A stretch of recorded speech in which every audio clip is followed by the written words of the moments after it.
Hey guys, in this video we're gonna talk about how you can fix network problem in Capcut PC. But before we begin, don't forget to hit the subscribe button. Alright, so let's get started.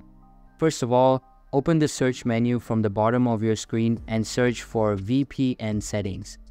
After that, open it up and the settings app will be launched. Here, click on the Add VPN button at top and a dialog box will appear. Inside this box, enter VPN name and then open any type of browser. Once it opens up, search for VPN Gate and access this website. Now scroll down a little bit and copy any one address. Once copied, paste it into the address bar, set the security to SSTP, and then enter the username and password as displayed on the website. Now save it and close the settings app. After that, launch Capcut PC app, open any project and connect to the newly created VPN.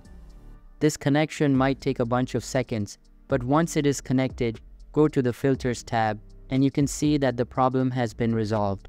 That's how you can fix network problem in Capcut PC. So that's all for today's video. Hope you liked the video. Thanks.